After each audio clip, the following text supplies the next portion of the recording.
All right, so now we get into our Gen Z microgenerations, so the last module in this course. So who is Gen Z? Gen Z is born between 1999 to present day. They are associated with the Obama presidency, hashtag activism, and of course, endless access to information. The microgenerations here are Z Tribe and Z Alpha. Let's kick off with Z Tribe. Z Tribe's name is Aiden. Born between 1999 to 2009, Z Tribe is between the ages of 10 to 19, so chances are you might have one of these at home. There are 42 million of them in the US and a staggering 1 billion globally. So for the Z Tribe formative years, I know they're still pretty much in the middle of them. But that's great because it gives us the opportunity to spend a little bit more time on their childhood. Now, they were born to Gen Xenos parents who loved digital parenting. In fact, Gen Xenos, if you remember from our last module, had a heavy hand in shaping the digital world that we live in today. So although they know that giving your kids more autonomy on the internet could expose them to scary things, they also understand that it has its benefits and would teach kids about what it means to be united with people halfway across the world. This is also the first generation that had the opportunity to see people on their screens that look and talk just like them.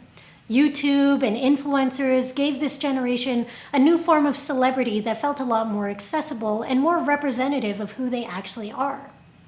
That idea of representation and inclusivity was brought forward with the Obama presidency.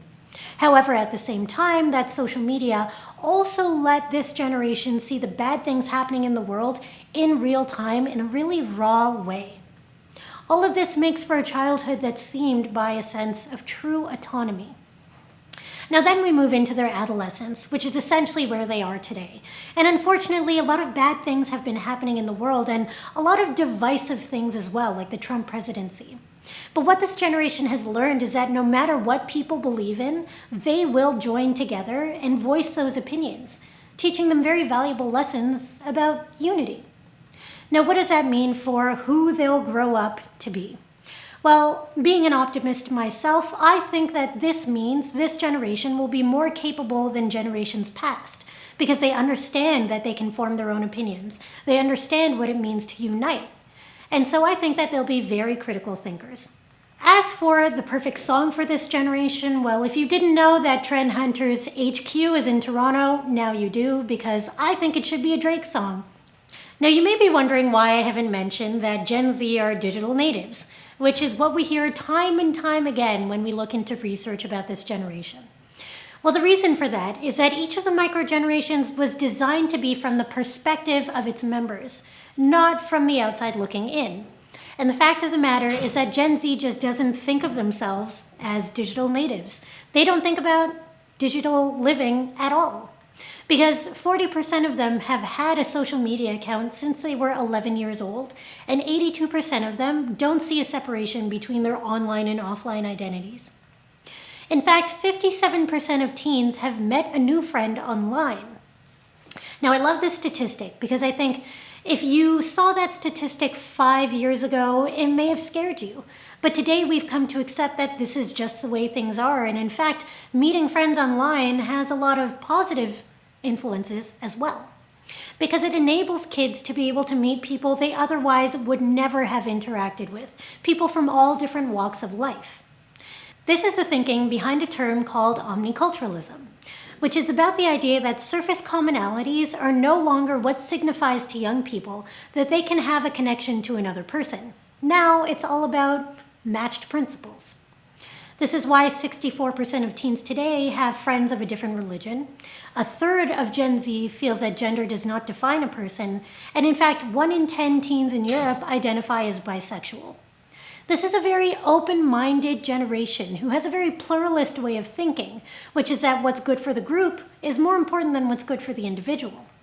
But the problem is that they're still so young, and so they're stuck in this place where they're capable of making worldwide change, but they aren't necessarily being taken seriously.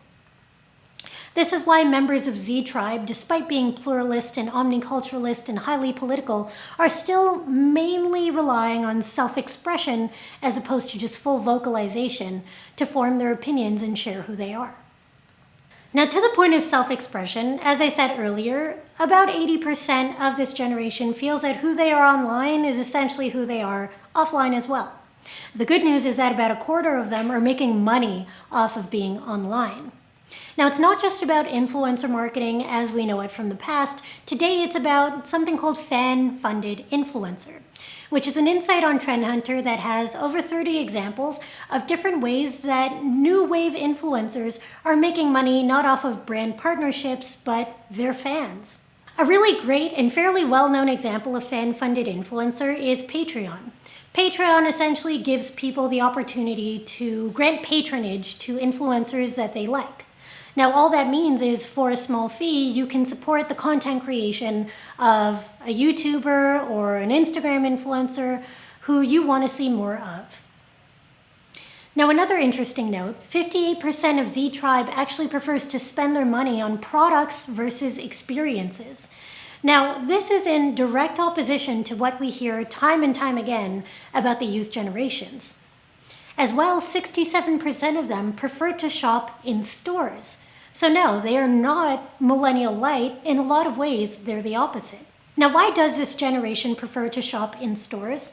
Well, products are important to them. To them, products are just another way to express themselves. So they would rather go in store and actually touch and feel what they're going to buy than trust whatever's on a screen. As pluralists, they also relish the opportunity to spend time with their friends in person. And so the act of going and shopping together is a lot more appealing to them than sitting alone in their parents' basement with a credit card looking at stuff online. But the fact is that 85% of this generation is still finding things to buy on social media. So there's a sort of need to mix those online and offline methods of shopping. This is where omnichannel kicks in.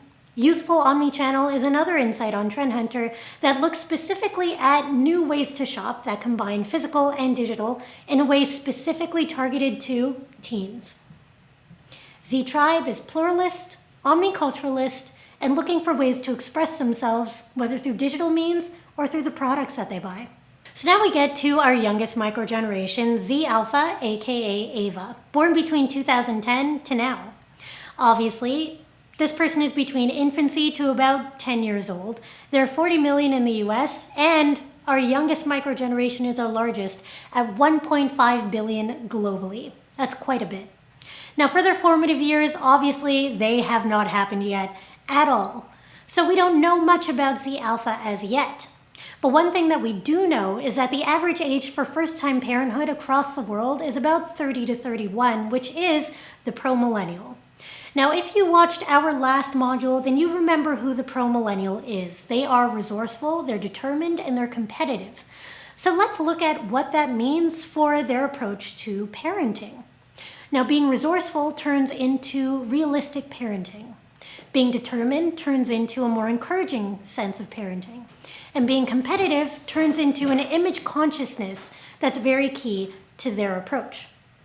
So what does it mean to be a realistic pro-millennial parent?